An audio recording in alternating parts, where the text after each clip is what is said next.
When you first started doing your life coaching, did you do it like in person, or who was like your first clients and things like that? It was always over the. Oh well, I mean, when I was in real estate, I was doing it with my friends that I worked with and some of my employees. I remember it was a married couple that worked for me, and they were having problems, and so they came and sat in my office, and we talked about a bunch of things, and so I was just doing it to help people out. But after I'd written my book and started, then I was doing everything over the phone, because with a Skype connection and a phone number, you can literally work from anywhere. I even did phone sessions from the beach a couple times, but obviously it's windy. Sometimes your cell service would be a little spotty, and you need a real good Skype signal, full power signal, to be able to reach, in other words, to understand what the other guy is saying. So those are kind of difficult. I ended up sitting in my car at the beach talking and doing some phone sessions, but it was always over the phone, because it's like if you're doing like in person, it's a lot of times it's like you can't get people to leave. Sometimes it's even hard to get people off the phone, because I schedule people back to back, and it's hard to get people off the phone because they want to keep asking questions, or they just want to talk to me because they've always wanted to talk to me or whatever. Right. But I'm not a therapist. I'm not a psychologist. I have zero desire to do anything like that. I'm strictly a coach that focuses on outcomes. People come to me like, this is my outcome. This is what I want to get. And my job is to help them come up with a plan and a strategy to make that happen. And then did you start doing YouTube videos afterwards, or what was the purpose of the Well, YouTube I videos? started, I went into detail in, where is it, my second book. I went into detail in my second book, Mastering Yourself, and went through that whole process of how I got into it. It's like, because to me, I wrote the book, and at the time I was thinking, hey, I'll do public speaking maybe, and do events, and I'll have my books, I'll have products to sell, and then consulting, doing coaching. And so that was my thinking originally, and then I started advertising, like putting full page ads, and I think it was like Men's Fitness was one of the ones I was advertising in. I think we did one in Penthouse, because you figure, hey, a guy's looking at Penthouse magazine or Playboy or those, it's probably because he doesn't have a lot of women in his life.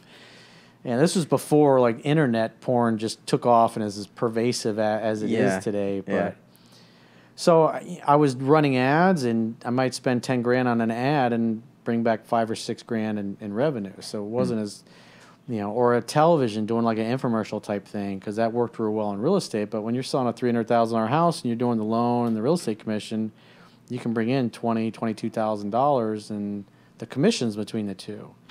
And so if you're spending $50,000 a month for television advertising, infomercials and 30-second spots in the news and stuff like that, you only need like 2-3 transactions like that every month, and you completely cover your nut. But if you're selling a $30 book, you got to sell thousands of books in order to recoup enough money and coaching and everything else, and it just wasn't profitable.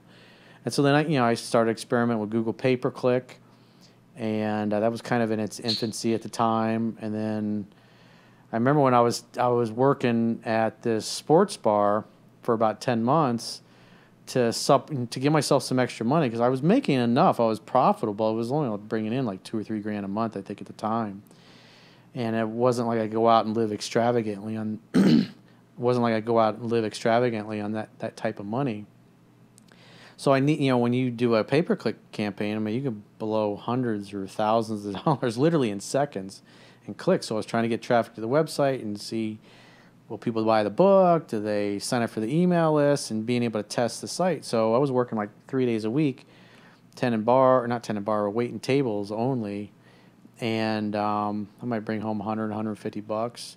And then the next day I had a little office, one of those little office suites. You spend like $250, $300 for a little 10x10 office. So I'd make my videos in there and do my coaching, and I'd work with my web developer, and I'd set up a campaign and send a bunch of traffic and then see what happens. So I might work an 8-hour shift and go home with $150. And I was like 39 years old at the time. And then blow it in a matter of minutes the next day doing a pay-per-click campaign just to test the website, to test the conversion rate and figure out the right way to market it. And then, things were kind of dragging on. I wasn't really, it's like every time I spent money, I was still losing money. I spent $1,000, I might get back $500-600. So it was every time I advertised, I was still losing money. And then so there were other things I wanted to talk about, and I was thinking, the years are rolling by at this point. So now I'm 40. My book was finished in January, February of 2006. Now it's 4 years, and I'm waiting tables, and I was hating life. I did not want to be there, and so it's like when you're backed up against the wall like that, and you don't have tens of thousands of dollars on a monthly basis at your disposal, like I did when I was in real estate.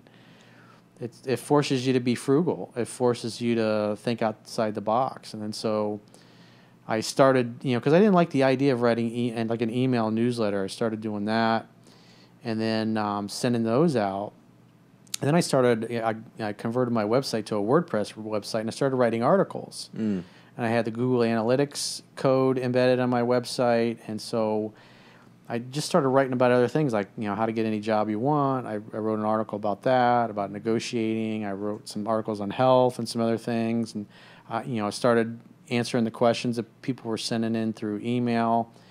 And so at the time, I was just doing it all written. And then about 2010, I remember I got myself my first HD camera. And I had that background, the Corey Wayne, the CW background, that original... The OG. The original background in the day. And I started just figuring, hey, I had all that equipment for like a year. Because my background in television, we were doing infomercials and commercials. So I was like, what am I going to talk about? What am I going to say in a video? Well, what's going to add value? I was trying to figure all that stuff out. This was before...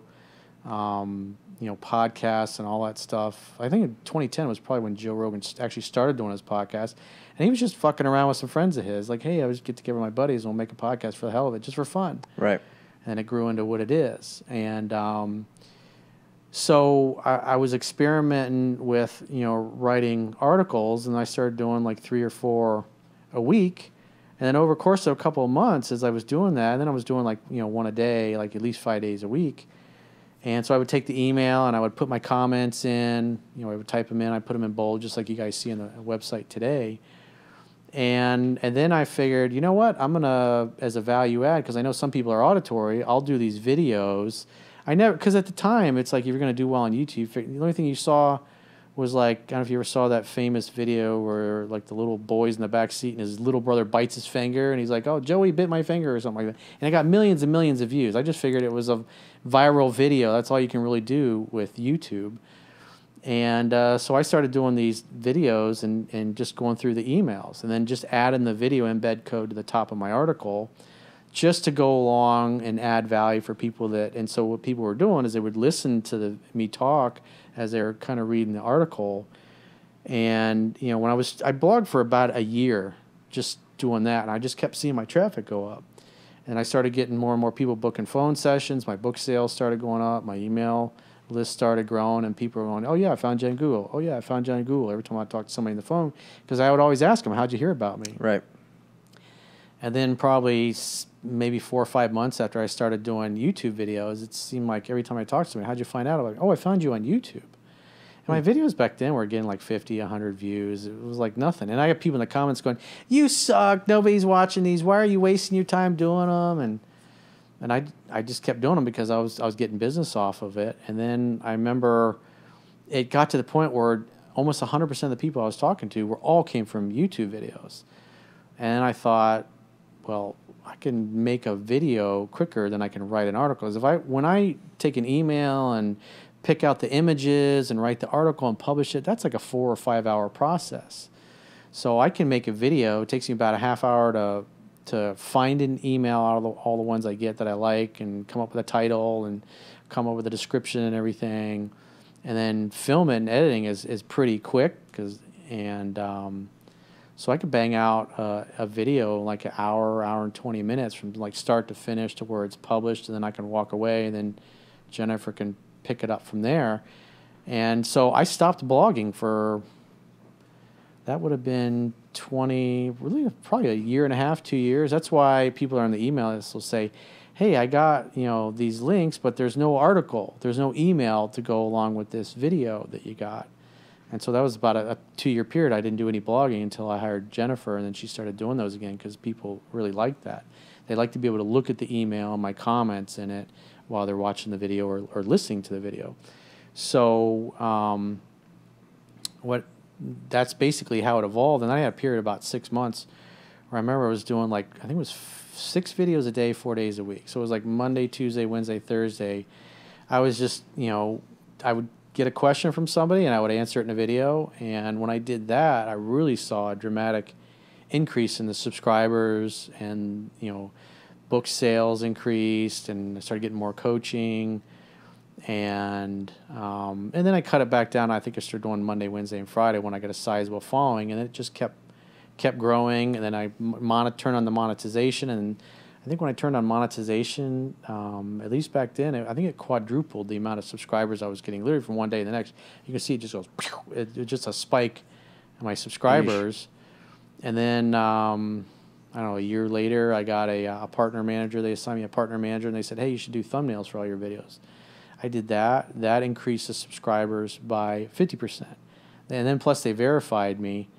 And so that made a big difference. So it was just turning on the ads and then having, the basic thumbnails that I still have to this day, the gray thumbnail with my picture on it. And are you ever thinking of changing that?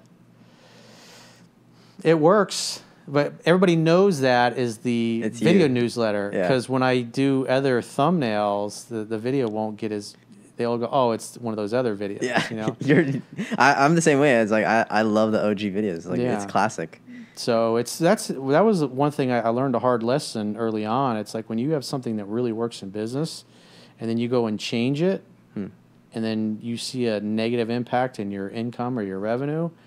A lot of business owners get caught up in their ego and are like, no, we're going to figure out a way to make this new thing work. Or what's trending. And then you don't change. Right. And so that happened to me in real estate, where I'd be stubborn at something I had changed our advertising to wasn't working. And, me being the mindset of, I didn't make a mistake. I can do this. I can turn this around, or I can change, keep changing things. And so that mistake alone cost me hundreds of thousands of dollars over the course, over the next year or so. And so you learn expensive lessons. And so that formula with those thumbnails, everybody knows those. They know what that video is going to represent. That's why I don't change those. If I do any other kind of video, it would have a negative effect on the amount of views that video would get. And when you first started, you said that it was kind of a struggle. Did you know that you were going to make money out of this, or were you doing it because you're just super passionate about it? Or I figured, hey, I was making like $500,000 a year when I got out of real estate. I was like, 6 months a year, I'm a pretty smart dude. I'm successful. I got all this track record of success. I've done well financially. 6 months a year, I'll be right back to where I was. Maybe 2 years tops. 4 years later, I'm sleeping on my dad's couch, waiting tables at a sports bar. And it's like when you get into that kind of a situation, I was forced to be frugal. And that was a good thing, because it finally allowed me to let go of the way I used to advertise and market, which it was changing because of the internet. And plus, trying to sell $300,000 house versus a $30 book, you only have to sell a few houses to recoup your ad dollars. But if you're selling books, you got to sell thousands of them just to recoup the cost for a simple ad campaign. You can do the math. If you're blowing $10,000 a month, a $30 book, and that includes the cost of printing the book and shipping the book and everything. So you're not making $30. You're maybe making $10, $12 on each one. And so it's like I wasn't selling nearly enough of them to recoup my money. And so I had a hard time letting go of what I knew worked, because it had served me well for, the better part of a decade. And I didn't really understand the internet and how to market successfully in the internet at the time. It was all trial and error. And so I was forced to change, and that's the beauty of life. Eventually, you're going to hit the wall if you're doing something wrong, and you don't have a choice. So I didn't have, $10, $15, $20, $50,000 a month available to throw against the wall like I had a few years before to figure this stuff out. And so when you're waiting tables and you're coming home with $150, that's all you got. I didn't have credit cards or lines of credit or anything like that I could borrow, which would be stupid to do anyways. And so when you're standing on your legs for 8 hours and you make $150, you're going to be a lot more diligent in how you spend that money versus if you're bringing in tens of thousands of dollars a month. That's why you look at like a company like Facebook. Mm-hmm. They've done so well the last few years because of the economy, or Twitter for that matter. I mean, Elon fired like 70% of his people. 80% of his people, and the website works better than it ever has. Yeah. And so 80% of those people weren't doing anything that was productive that made Twitter a success. Right. And he's a few months away. I mean, maybe he's there now. He's only a few months away from breaking even. Yep. Whereas they were going to go bankrupt within the next year. That's why they were holding his feet to the fire and wanted him to close the deal, because the numbers just didn't work. They were going to run out of money and go bankrupt anyways. Right. And so, like I said, that I was forced to. It wasn't because I was some marketing genius. It's like what worked for me in the past, because that's why success isn't always the greatest teacher. Mm-hmm. It's you typically learn more from your failures and what doesn't work than, because the success makes you cocky. You're like, it's like when I first got into it, I was like 6 months, a year, I'm really smart and I'm more successful than most people. I can, I'll be right back where I was, making a couple $100,000 a year. Right. And 4 years later, I'm waiting tables, taking home $150 a night, 3 nights a week, and then every penny that I made, it's going right back into it. I was trying to keep my expenses low. I didn't even want to drive I had a BMW X5, and it was kind of out of warranty then. So anytime I had a problem with it, it was automatic $2,000-$3,000 to fix. Yeah. No matter what it was. I had the alternator broke. It was like $2,000, $2,500 or whatever. And so at the time, I only typically had $3,000 or $4,000 in my bank account. It was like, so you like hit the reset every time something breaks. So I wasn't even driving. I was being frugal with how I ate. I wasn't even hardly dating at all at the time, because I'm going to be out here in a couple months. 6 months, I'll be out of here. Yeah. 4 years later, I moved back to Orlando, but it's like I had to strip away everything that I knew from the past, because it didn't apply. It didn't apply to this new business, and then just slowly built on that. And things are always changing, so it's like blogging was really huge around 2010, 2011, 2012, and you could see the traffic as social media took off. Just the Google searches went down, but the traffic I was getting from YouTube and other platforms started to go up until I started getting shadow banned when Trump went into office. And I didn't think it was that bad at first. It was really in the last year that I really saw how bad the shadow ban had been and how much it had damaged my business. Yeah. Which really fucking pisses me off, and I want revenge for that. I'm going to get it eventually.